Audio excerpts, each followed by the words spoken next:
Hey guys, what's up? Welcome to another episode with me, Shashank Udupa. And in today's episode, we are going to look at gold and silver because a lot of you guys saw about everything that happened with gold and silver in the last 2 to 3 weeks. You saw everyone on Twitter, YouTube talking about gold and silver, but now everyone has disappeared and become completely silent as soon as gold and silver started falling down. But that also creates a problem because I know a lot of you guys who hold gold and silver or bought gold and silver are now in that confused state ki boss mein kya karu, what do I do? So don't worry, I'm here to explain everything about gold and silver in today's video, mainly in silver, not gold, but we will talk about both, okay?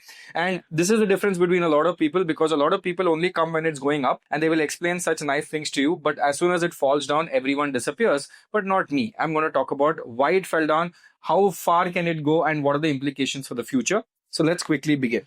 Now, first let's look at silver. If you look at silver here, you will see that silver went up quite aggressively, quite fast. It did get overextended a lot from the mean. And then from there, we see that silver from the top that it made at 54 is now down 15.72%. And it is now sitting at the 50-day moving average. Now, a lot of people are very sad about this, but there are reasons why this happened. Okay. Number one, the whole tension between US and China now might get over. And if that tension might get over and if the trade talks are going well and everything is come back to normal, then people don't need to go and buy gold and silver anymore because the whole problem of US and China is completely over. Second, India and US might also come into a very simple solution. And if that happens, again, the safe haven assets will go away. Now, you should also understand why gold and why silver went up. Because gold went up because, there's a lot of uncertainty in the market. People will go buy gold.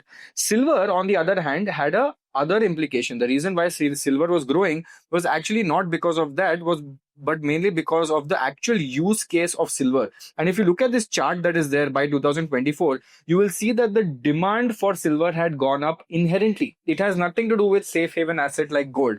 So silver has an actual use case in the market. And from 20,000 tons, now the demand has gone up almost to 35,000 tons. And this will continue going up even more. Now, this is because silver is used in many different places. And mainly in the green energy and renewable space, silver is being used a lot right now in the energy transition. So silver fundamentally is also going up. Apart from that, we also looked at some research papers. And a recent research paper that actually came out also tried to forecast the silver demand and supply by 2030 and the impact of silver intensive photovoltaic cells, which is the solar cells that you have, right? And this was a recent thing that came out recently it came out. And this was the document they basically shared where we saw that the demand is going up to 35,000 tons. But they're actually saying that with the silver demand going up quite aggressively, by 2030, the demand can go in a variance of approximately 50,000 tons, anywhere between 45 to 50,000 tons. The silver demand is going mainly for silver jewelry, semiconductors, car and energy transition. The silver demand is going up here. And where will the supply come from? The supply will come from recycling and mining. There are only two ways silver supply can come back into the picture. But again, there is more demand for silver because there is increase due to energy transitions, shift to silver intensive technologies. So if you see, the supply is not that much, but the demand is too much. And the main reason why silver went up so much in the past, and you guys, I think most of you guys, what you guys did, bought Nippon India Silver ETF. Now, the biggest mistake a lot of people did was they bought it on FOMO and they bought it at the top because please understand, in the market, there was no silver available. The demand was so high, the supply was not there. Why? Because nobody buys silver as a safe haven asset. If I want to buy anything as a safe haven asset, I would go buy gold. Simple, right? Silver people were using for industrial use case. But obviously Twitter, Instagram, YouTube, everyone came and said, silver is, even Robert Kiyosaki, I remember, came and said silver is the best investment. And all of this, same thing, every market it happens. There's a bull market, there is euphoria, 100 people will talk on Twitter and then 100 people disappear after that also. And that's exactly what happened. Right now, silver came crashing down and you can see it has gone down almost 15-20% from its peak.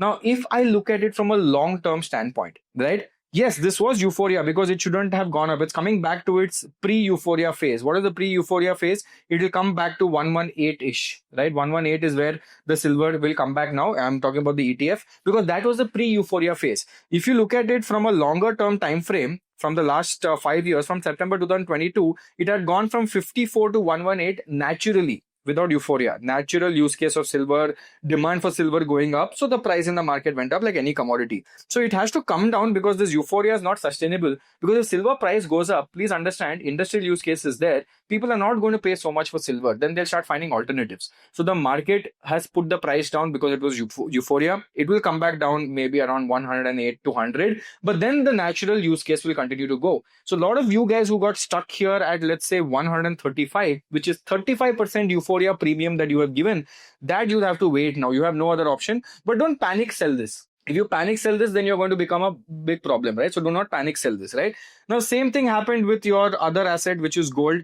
Same thing. Again, gold was good, a lot of uncertainty in the market, and gold has been going up naturally for a long time. So there's no stress about gold going up or not. Gold has naturally gone up. But then that euphoria premium comes in. Look at the volumes here. It was just insane. And if you look at the euphoria premium, that started somewhere around here where everyone wanted to buy gold. It went up 18%. And same thing happened. Euphoria premium kicked in. Now it has come back down almost 12%. And this will come back, I feel, should come back slightly more, at least to this, at least to maybe here, right? Another 15%. So at least 3,700, or maybe it can come back to the 50-day moving average of 3,800. And then definitely it will continue going up. It is not going to stop going up, right? If you look at the gold Bs that you would have bought, it is the same logic. Now, let me give you another very good tip, which a lot of people would know or maybe not know. A lot of people buy Nippon India ETF gold Bs, right? By the way, please look at this, that this has an expense ratio of 0.8, which is quite big, right? Same thing, you can buy gold in a same way. There is Zerodha Gold ETF as well. Same logic, same work it does. And the expense ratio is 0.3. So you can basically save 0.5%. Because in gold, it doesn't go up so much. So 0.5% is also a lot. So gold case is better than, Nippon ETF if you guys are looking at it, because the movement is pretty much the same. So at least save some money. Now, coming to another very interesting fund. See, from a long-term standpoint, nothing is wrong with silver, nothing is wrong with gold. Gold is very good, but now because the tensions are going down and the wars are going down, so gold will come back to its non-euphoria phase, but it will continue to grow in its own trajectory. Okay, please understand that. Silver is also very good from an industrial use case standpoint. If you are looking at a good thing to accumulate, saying, Shashank, long-term, what do I do? Because I don't want to keep accumulating this gold case and ETF separately, then you can check out Edelweiss. So Edelweiss basically has this gold and silver ETF FOF. What they have done with this ETF is basically they have taken 50% ETF of Edelweiss gold ETF and 50% silver ETF. They have made this as a basket and they've kept it, right? This has a I don't know where the expense ratio, 0.23% expense ratio over here. So they have made this ETF here, right? So if you are looking at investing in it by yourself, you can go and take it individually here as well. This is the silver ETF and the gold ETF is there. But if you want a basket where you don't want to just think about it like a mutual fund, you can take this. But please understand, should be a long-term game, not a short-term game. The euphoria is too high. It did get overextended. You all knew it was a little high. Greed did kick in for some people, but for the people who already bought it, tension not. Don't worry. It will always come back to its original position eventually because gold and silver will always do well. So that is why I'm saying, if you look at how the demand has been forecasted for this, the consumption that will continue going up over here with respect to the rising trends, gold and silver will continue to do well. So do not take tension. Do not worry about it.